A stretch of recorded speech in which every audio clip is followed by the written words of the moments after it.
Hi, everybody. We're live. It's Dan Cerrucci, and I'm here with Jack Brangan and Pnina Mintz. And I call them Cherry Hills Education Watchdogs. They are watchdogs, and they are watching the Board of Education here in Cherry Hill. We're all in Cherry Hill right now.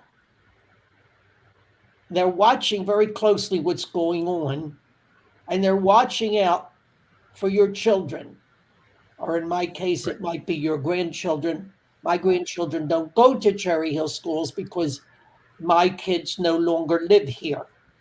Like many kids who were products of the Cherry Hill schools, they went to college, they graduated, and they got the hell out of New Jersey. Okay? But that's a whole nother story. Tonight, we're going to talk about the Cherry Hill schools. And I just want to go on my Facebook page and make sure we're there and we're live, because I always do that when we begin. And let me see, we should be there.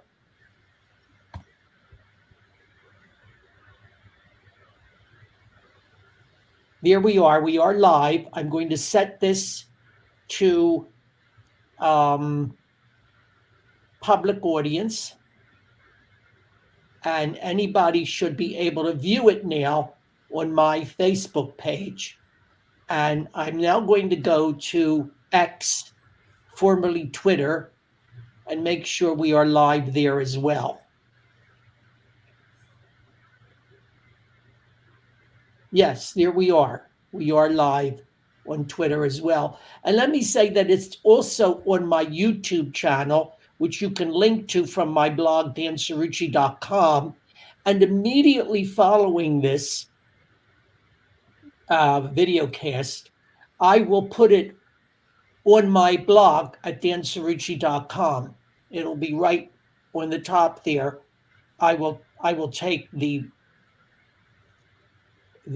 recording of this program and put it on dancerrucci.com. So let's get started. Okay. I almost don't know where to begin, because there have been so many stories out of the Cherry Hill schools and the leftist / radical trajectory that they seem to be on. So I'm going to start with you, Jack. You ran for school board. You just ran for school board the last time around, and you came pretty damn close to winning. So I want to start with you, Jack. For a rookie, but well, let me take you back two school board meetings. For the school board meetings prior to that, I have gone to the podium to talk about a policy that the Cherry Hill schools function under, and all of the kids are under this policy, 5756. I'll talk about that in a minute. But two school board meetings ago, one of the board members, Dr. Rude, as I walked in, was talking about some subject. I'm not exactly sure what it was, but I sat there listening, and after a minute or so, I heard him go off onto other subjects, namely diversity, equity, inclusion, comments about the transgender curriculum, transgenderism in general. And he did not imply, he said very explicitly, that anyone that speaks against these are, and let me read off some of the adjectives, because I did write an email and send it into the Board of Education. But if you speak against diversity, equity, or inclusion, or if you do not share his political positions on transgender, then what he is saying is that we are dangerous, we are right-wing extremists, we are white supremacists, we are modern-day Nazis, we are domestic terrorists and violent. This Now, is outrageous. this is This is our elected school outrageous to board. me that citizens who are at a meeting to talk and express their views, taxpayers, Right. should be attacked this way. I'm sorry, I couldn't help. I had to jump in. Jack, go on. Who Yeah, was I the mean, the school board irony member is that now this? this Will you repeat the name again?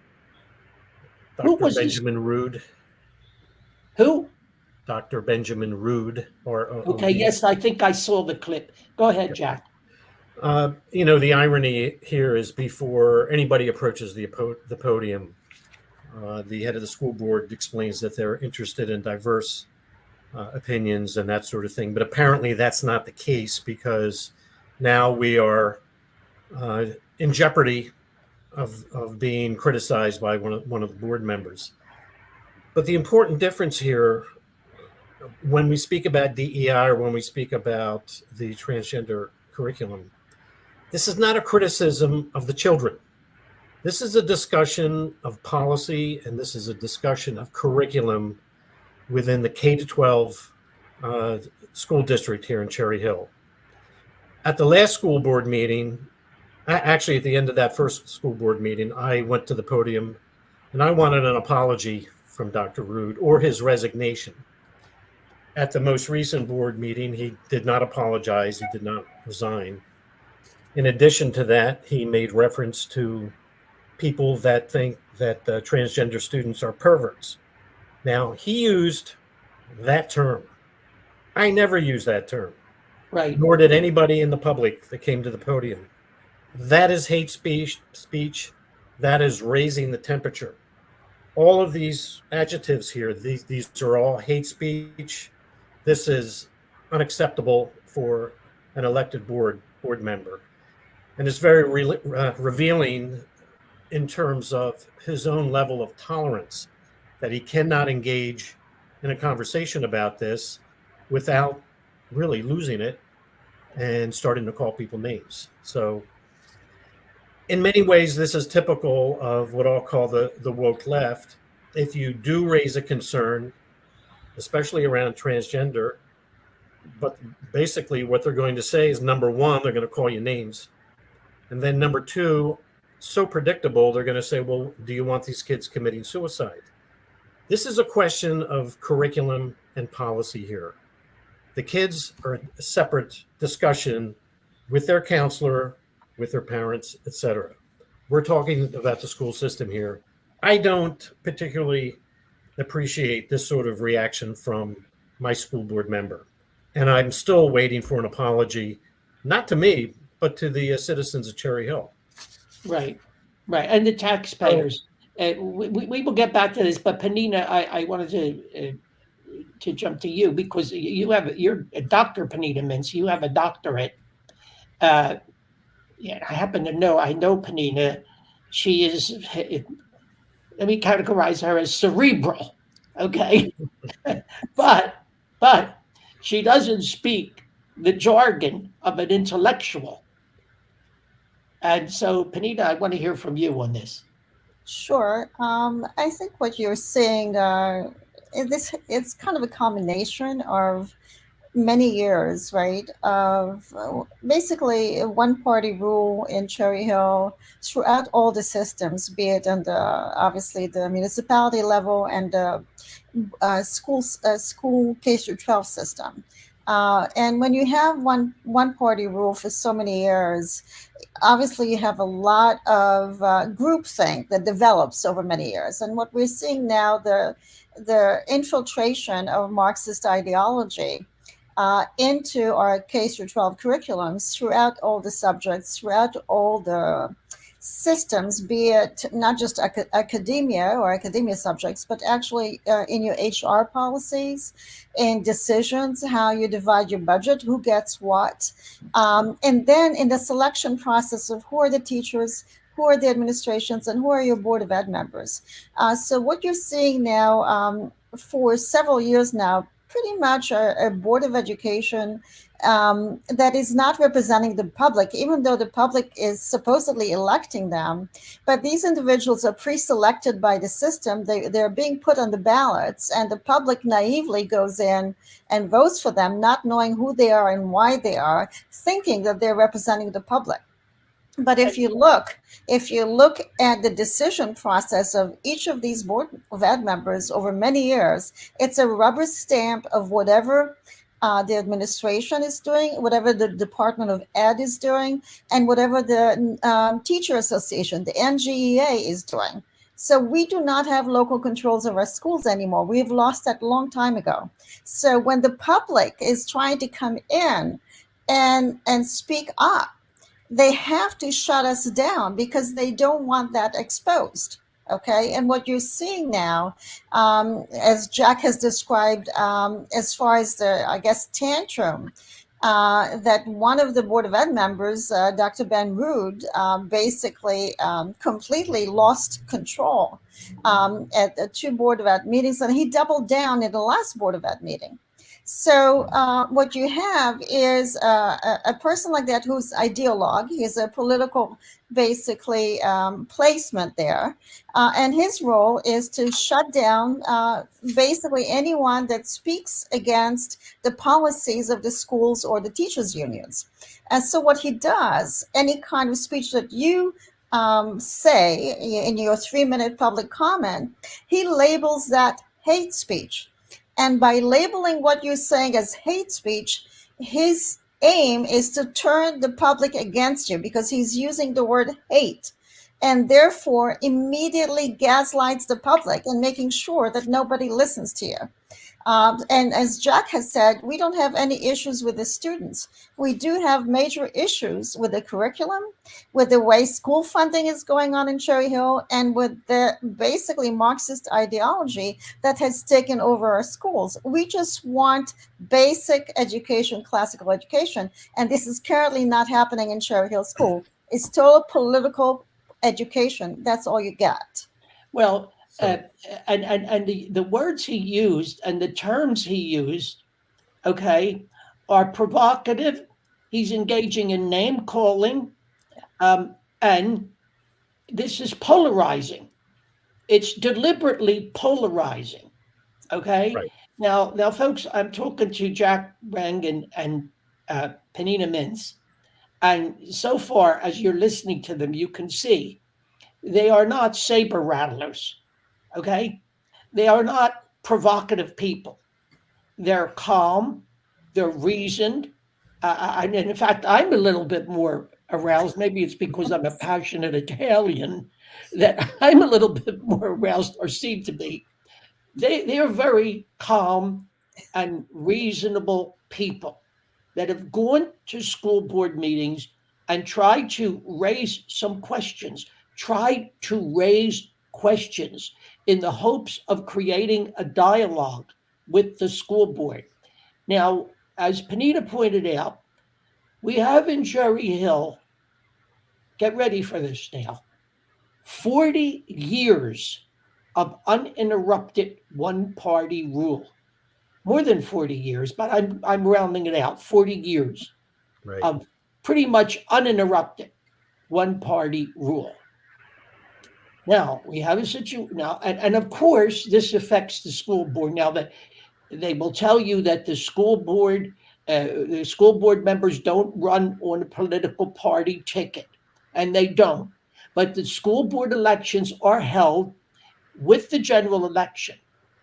The thing is that you have to remember is because the school board candidates are far down on the ballot, far fewer people vote in the school board election. And Right. it's a small group of people. And that's the way the school district seems to like it, that few people participate in it because those people are connected to the powers that be. As Pnina pointed out, the teachers union, the local PTA, and people like that, they're in cahoots. Now, if you don't think they're in cahoots, think about this. And please, Jack or Pnina, correct me if I don't get this right. But as I understand it, the school board had a national search, quote unquote, national search for a new superintendent. They had a superintendent who was a failure. He came through the Cherry Hill school system, came up through the system, inbred. They had a national search. They picked yet another superintendent, new superintendent, who came up through the system, inbred. This superintendent then hired as his executive assistant or something like that, the woman who was the campaign manager for the president of the school board. Right. He hired, that was one of his first hires. He hired her as his assistant at a high paying salary. Mm-hmm. When this was brought up by another school board member, thank goodness there was some sense of independence by at least one other school board member. The president of the school board, when it was brought to her attention that she may have had an ethical situation here, an ethical challenge, shut the discussion down. Right. Now, correct me if I'm wrong, Jack. No, that's exactly right. Not only shut it down, she shut the meeting down. She took a timeout. She called everything off, and there was a 15-minute cooling off period. So it wasn't just shutting down; she shut down the whole operation there. So, I mean, just to explain the level of, I guess, I don't know what the term for it is. It nepotism? I don't know what the correct term is for it. But there's so many layers that people gives each other jobs and hiring preferences. But on top of it, the cross, pollination with the Democratic Party and all these nonprofits that are benefiting from grants from state and local governments that are involved in the educational system. So you have all these people kind of, I guess, in the same very toxic soup, I guess, that are benefiting from the system. So they don't really have much outside threats because they're always going to be profiting, right? They're going to get salaries, they're going to get benefits, they're going to get, their vacations and travel expenses paid and so on. So there's really no threat, right? So you can stay in the system for many years. And you can do a very mediocre job, but nobody will fire you, right? But if you shut up and accept whatever they tell you to do, then you'll be in the system longer, right? But if you speak up, they throw you out, they fire you. So a lot of the teachers and the administrators in the system have to comply with whatever is going on. Otherwise, they're going to lose their jobs. So you have a very, very sad situation in the school system. Same goes to the Board of Ed members. If they speak up, they're going to be penalized. And as you described, two of the board members that spoke up about the ethical violation of this, they were reprimanded and they were publicly shamed. We have a situation right now that the school is out of control because they have to keep coming up with more drastic measures to silence the public because they're completely out of control at this point. They cannot control. Everything is falling apart. They've blown up the budget. They approved projects that are not sustainable by the taxpayers.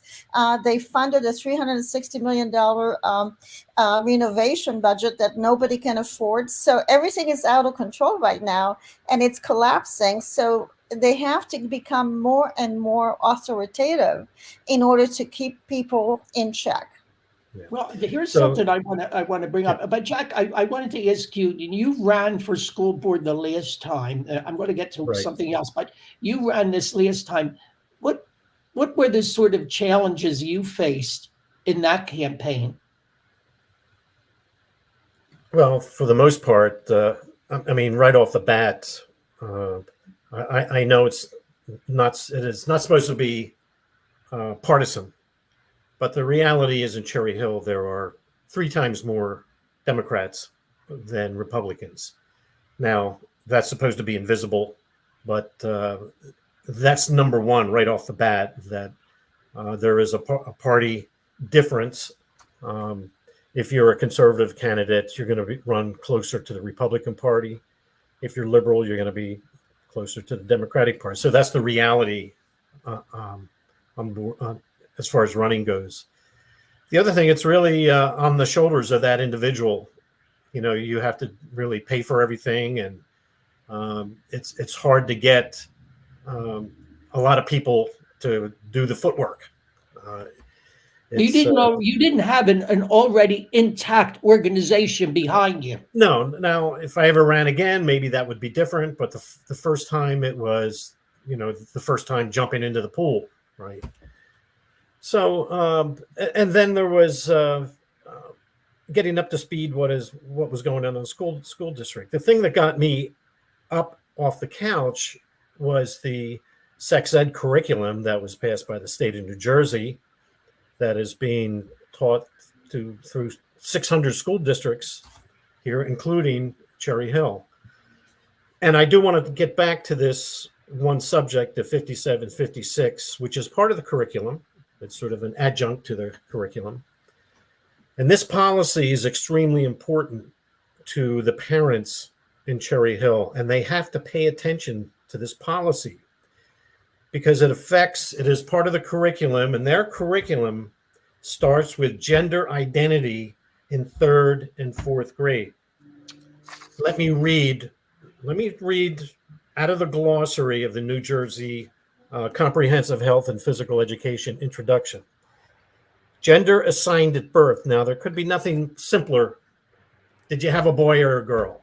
But not anymore. Gender assigned at birth means the gender that someone was thought to be at birth.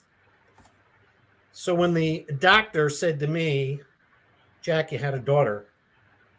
Today, now he says, Jack, I think it's a daughter, according to this. The gender someone was assigned at birth may or may not match their identity. Let me just say, I'm not a doctor and I'm not a biologist, but I do remember high school biology. There is a sperm and an egg, 2 gametes. When they join at conception, objectively, your gender is determined at conception. What that doctor announces down the road is just sort of perfunctory. But at conception, that's where the XX and the XYs are determined. So it has nothing to do with gender assigned at birth. You are a boy at conception. You're a girl at conception. And for those 9 months, and for every moment later, because it's emblazoned on every cell in your body. So the idea of talking about transgender, it is not possible to trans your gender. It is not possible to do that. This should be, number one on this curriculum. Now, transgender is not a medical term. It is gender dysphoria. And that should be discussed, not transgender. There is transgender dysphoria. But the percentage of kids or any individuals, adults, that are actually gender dysphoric is in the thousandths of a percent. So what has happened now that we have 2, 3, 4, 5% of our kids saying, I'm not a boy, I'm a girl, or I'm something in between? This is biologically impossible.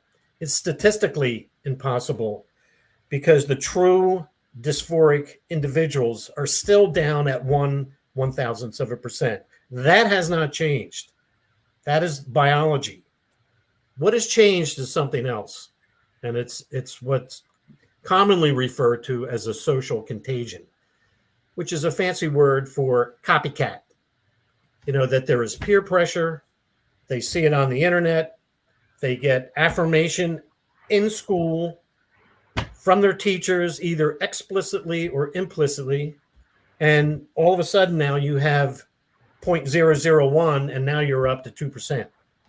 And the reality is, of that 2%, they're not gender dysphoric.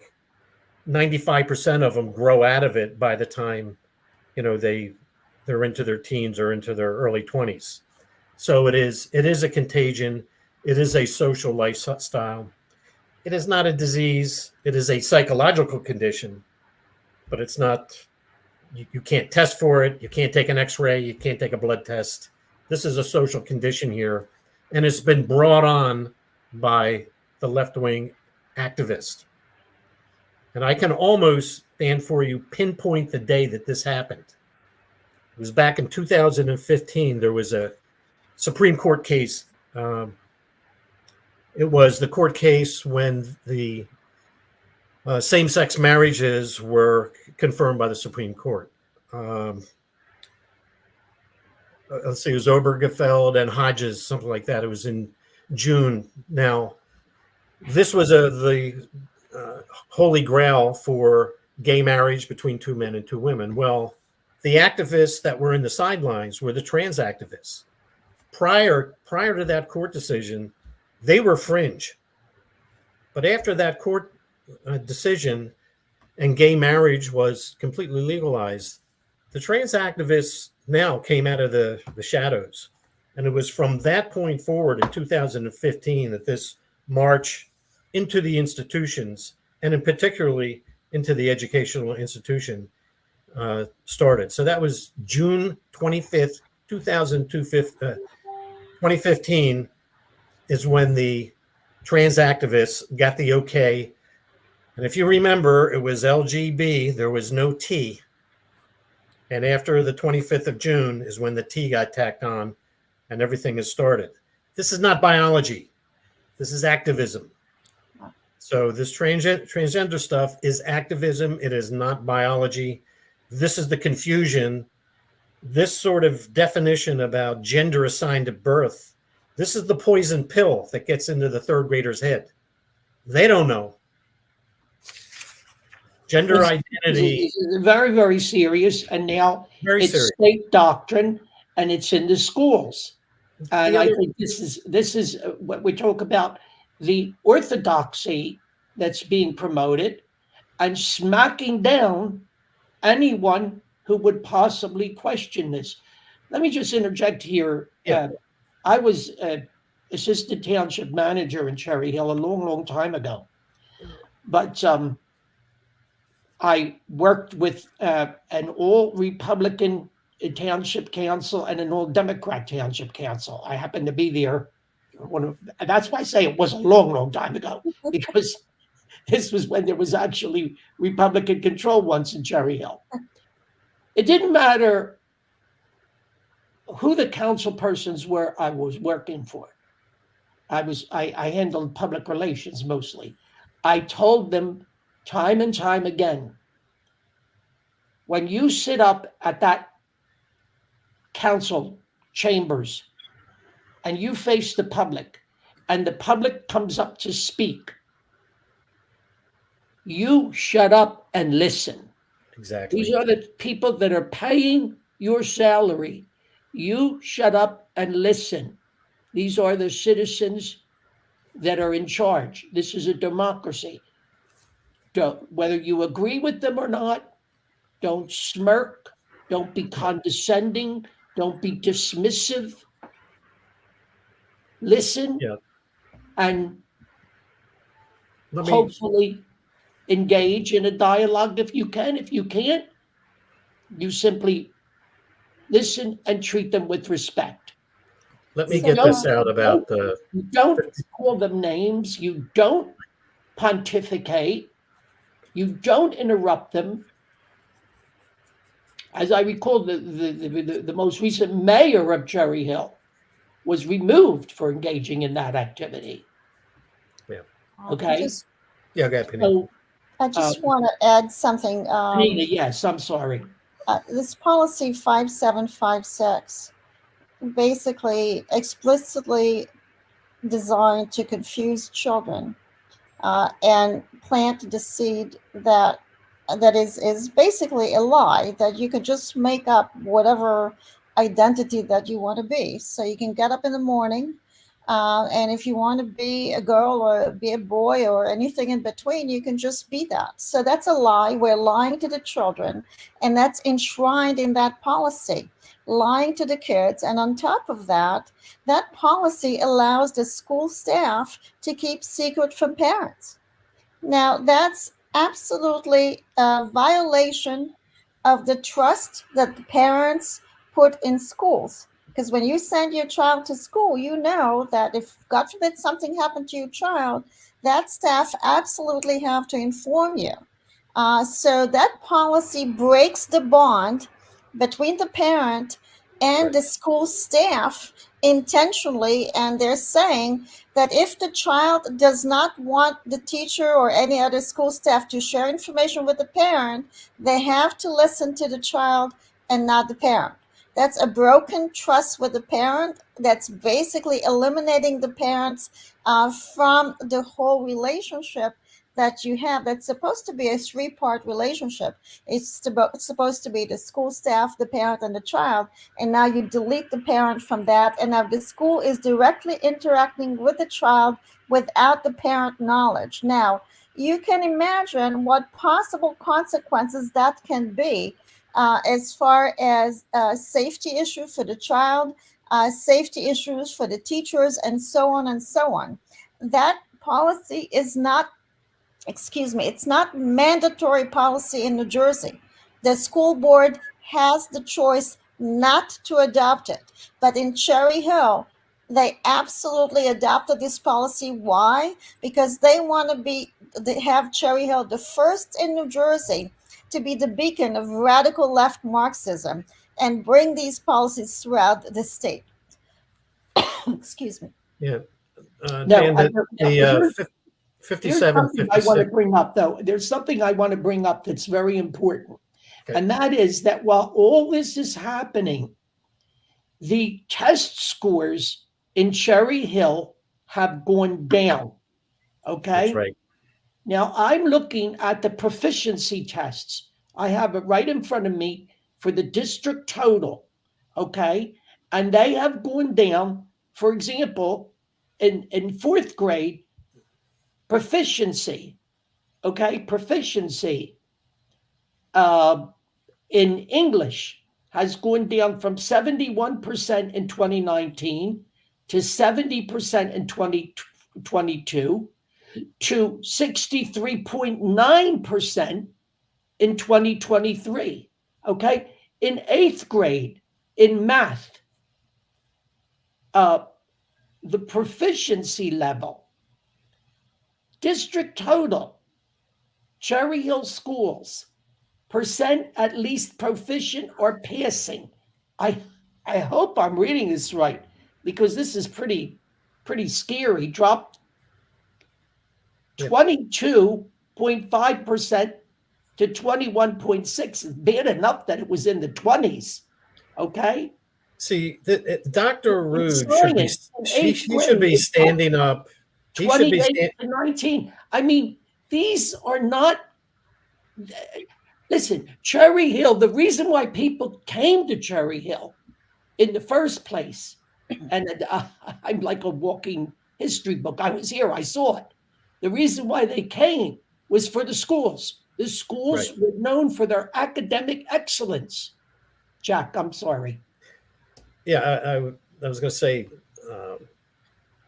Dr. Rude should be standing up, howling about the fact that Cherry Hill East is below the New Jersey minimum standard in mathematics. That's what he should be screaming about, not this other stuff. And they never talk about any of this at the meetings. This is the number one. Actually, this is the bottom line here. As you say, this is why people. And when your kids went through, Dan, when my kids went through Cherry Hill, my kids were out by 2010. They were gone. Schools were outstanding at that time. They were the best in the state, one of the best in the nation. Now, went through the Cherry Hill East to be below in math is just unbelievable. That's the other thing that got me up. Once I looked at the proficiency, I was stunned. I could not believe that Cherry Hill is dipped like that. And by the way, let me add, and this should be of concern to every single parent in Cherry Hill. We are running behind top-notch districts that we used to be even with, or we used to even beat. Right. And that is Haddonfield and Morristown. Right. Okay. Those are two other districts that are looked to in South Jersey as, top notch academically. Yeah. We're There's running considerably behind them now, considerably behind them.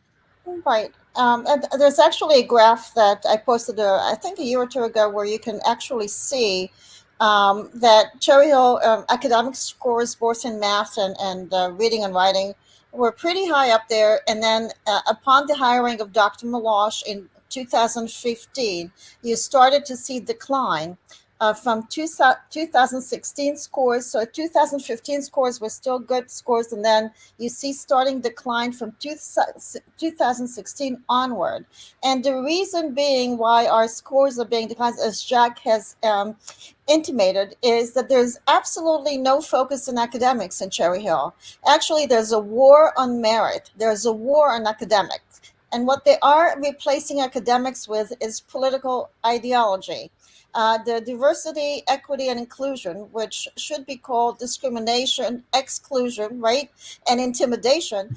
That's basically what they're teaching the kids. They're teaching the kids to hate each other based on their skin color, hate each other based on their so-called identity groups. They're not teaching them civics. They're not teaching them respect for one another, and actually, they're teaching them to disrespect their parents. There's a program in Cherry Hill schools. It's called Student Voice, that trains children to disrespect adults, because it trains them that the student has an equal or better voice than the adult. So they're actually training them to disrespect the adults in school and in their home place. And you also see it on the Board of Ed. They put two kids from the high schools as equal to the other Board of Ed members who are elected. That's a joke, okay? These kids are kids, but yet they're giving them equal or above status than those Board of Ed elected members.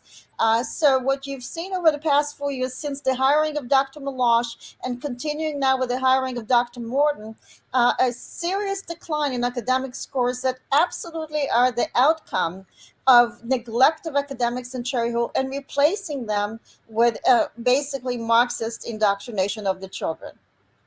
Well, because Dr. Malosh, it seems, well, first of all, he almost ran a cult of personality where he sort of became the Cherry Hill schools. It became all about him, more about him and less about the children.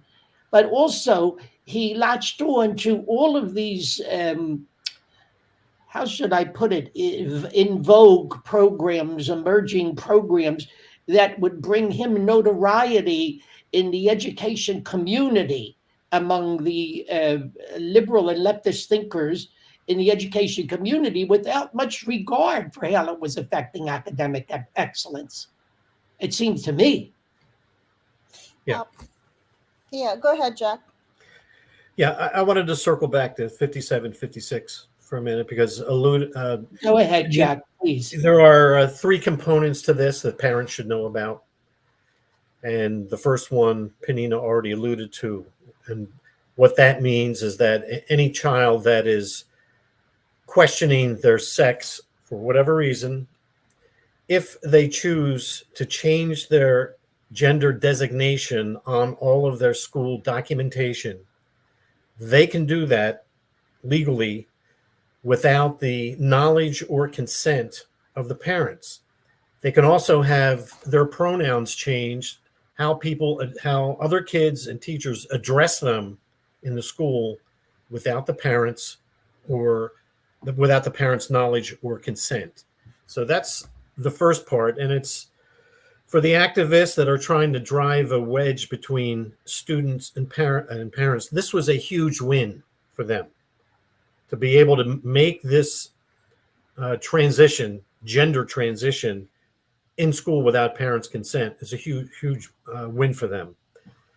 The second is any young man that thinks he is a girl is permitted under 57, 56 to play against the girls on the girls' team if he identifies as a girl.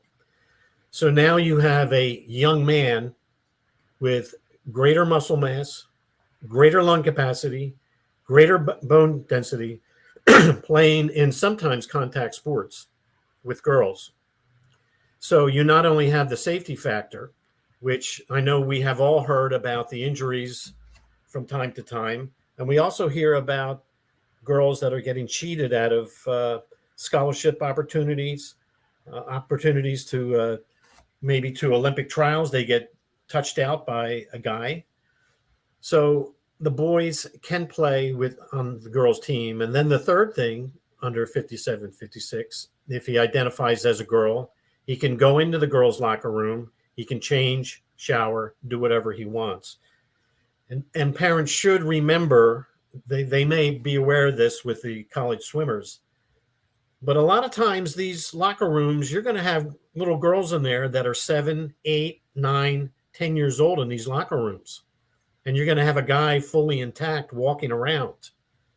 This is absurd. This is permissible in Cherry Hill, and it's permissible in New Jersey. This came out of the Democratic Party in Trenton that made this law. Now, as Pnina said, 57, 56 can be repealed, and it should be repealed for the sake of our protecting our daughters and the privacy that they're owed. You know, we're eroding private places for wives, daughters, and children. This has to be repealed. So there's so the three things. It's not going to be repealed unless you get new legislators in Trenton. And here in Camden County, it's total one-party control. And unless you we can repeal it, the board can repeal it at the next meeting. It can be repealed on the district level. So the law is in place. A new school board could repeal it. No, Yeah. the present school board. You're saying a new school board could make it so that it's not adopted in Cherry Hill, Pnina? Yeah, so what I'm saying, the current school board, if they have any caring about our children, they would immediately disband and delete policy 5756. And for all the reasons that Jack has shared with us, but let me share with one more thing, is that you have 19 schools, 10,000, more than 10,000 students. Half of those students are girls. They're not allowed, they cannot go to use the bathrooms throughout the entire school day without the fear that there's going to be a boy in their bathrooms. This is in every Cherry Hill schools right now. Every girl is traumatized, and many girls hold up and they do not go to the bathroom the entire day because they're afraid to go to the bathroom because they're going to find a boy in there. So their privacy doesn't matter. The present Board of Ed in Cherry Hill School does not care about the privacy of thousands of girls in Cherry Hill schools. Those girls have no more privacy when they go to school and need to use the bathroom. Right. And one of the things that the school board member accused us of was that, these are just fringe examples. Well, you may have heard that Title IX is being changed by the Biden administration. Now, I haven't gotten through that in detail, but I do know that now under Title IX, if that is passed, that any girl that complains about a boy can be charged. There can be charges brought against her. So this is not fringe. This is going to be federal law. This is front and center, and it's absurd. It defies objective reality. It's just completely crazy. So let me bring this up as well, because I think it's important to put all of this in context. Okay, we have a Democrat governor, we have a Democrat state Senate, we have a Democrat state assembly, and both houses of the state and the governor Democrat. In Cherry Hill, we have a Democrat state senator, 2 Democrat state assembly persons, and a complete Democrat township council. And what did it get us? The Cherry Hill state funding to Cherry Hill schools was drastically slashed. Right. Okay. So while the Cherry Hill schools have their head God knows where with all of these cockamamie policies, crazy leftist policies, the school district funding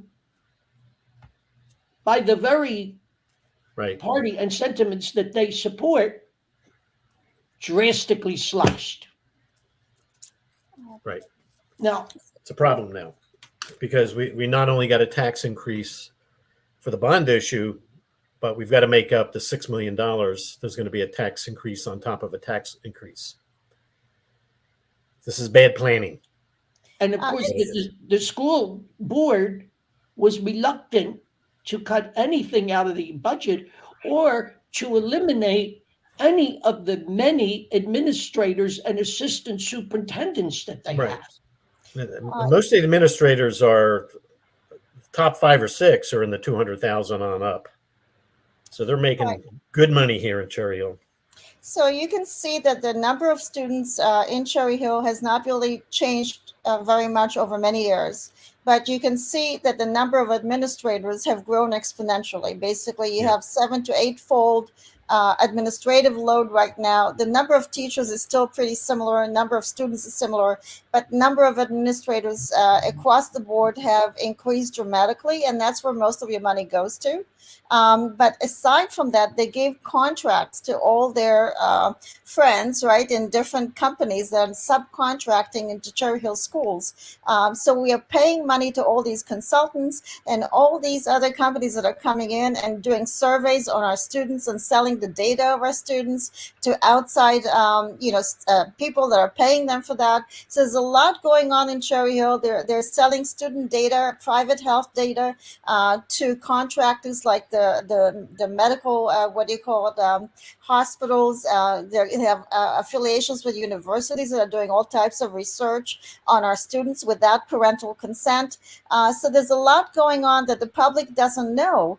And the reason the public doesn't know is we don't have independent media that is really informing the public about what's happening in the schools.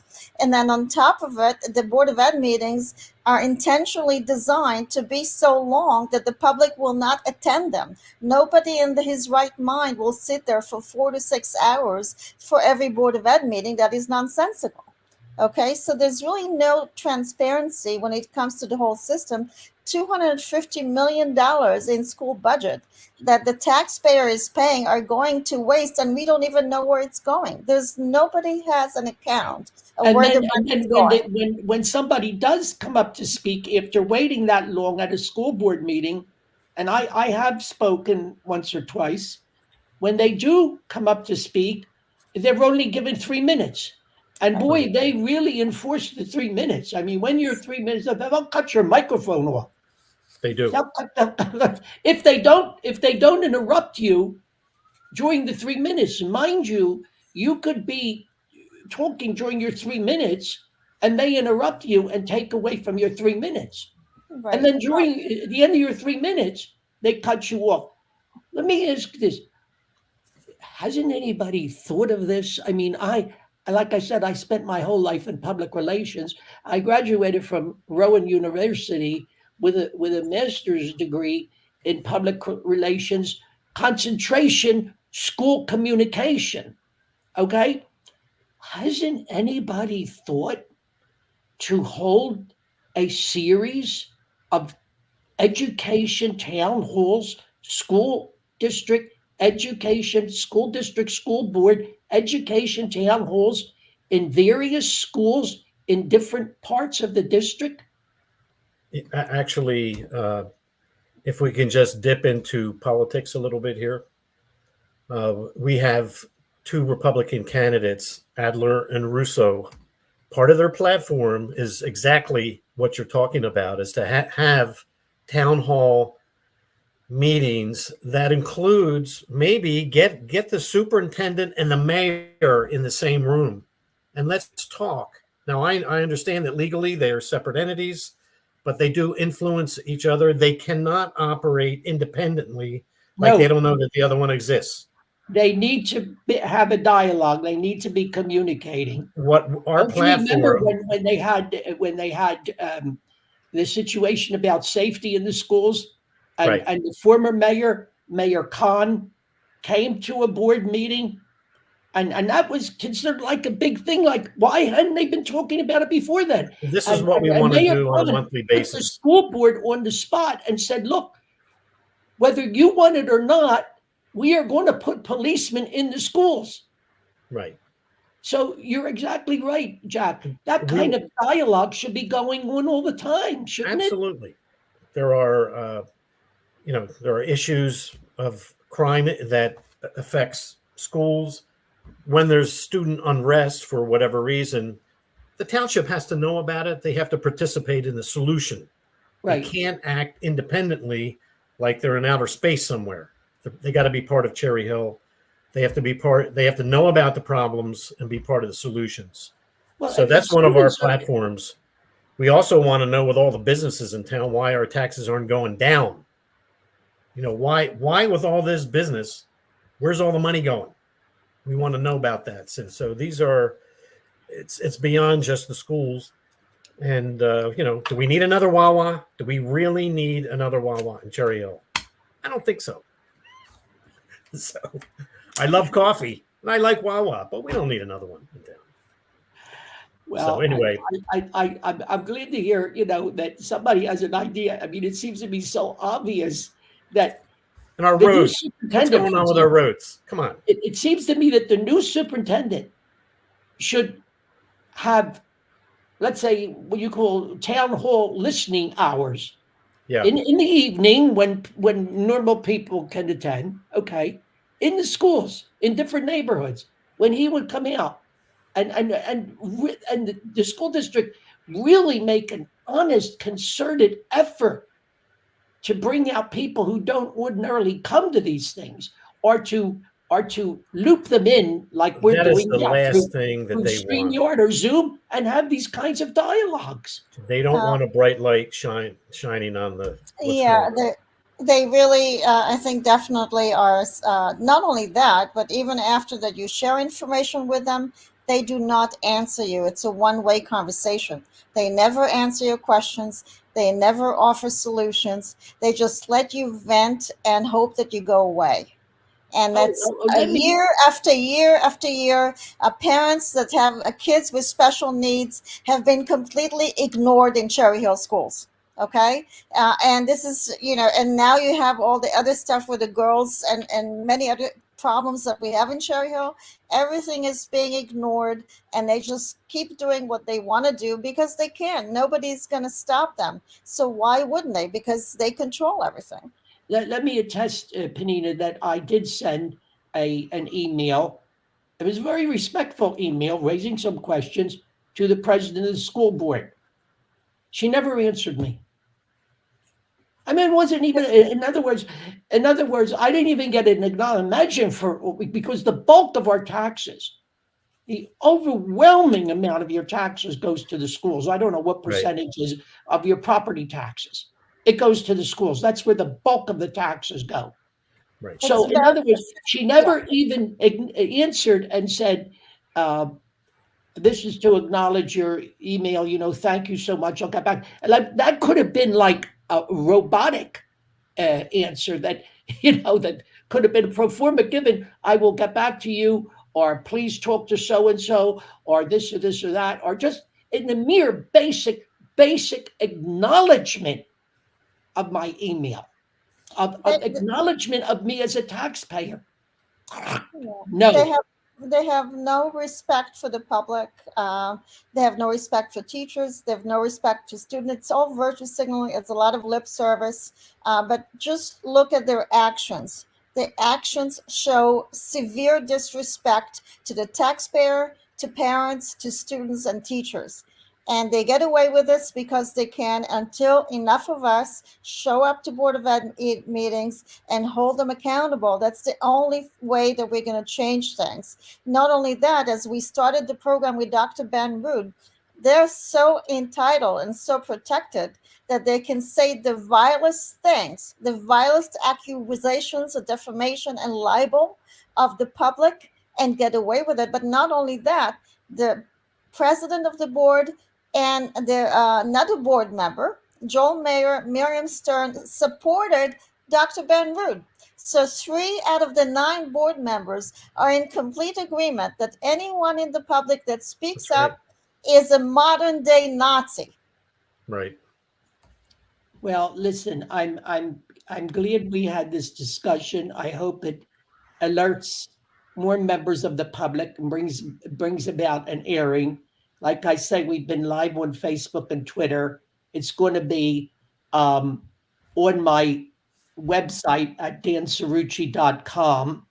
It is also on my Facebook, my YouTube channel. Let me remind people as well that if you want to address the school board, you should go to this Cherry Hill School Board website. Just look up Cherry Hill Board of Education, and you can go on there and you can find out how to address the school board. You do not have to go to the meeting in person. You can address the school board via telephone or some other way, but you don't have to be there actually in person. But I must warn you, you may have to wait a while before you get through to actually talk to them, because it's not an open forum. It's not a town hall meeting. No. It's a regular school board meeting where the views of the public are secondary.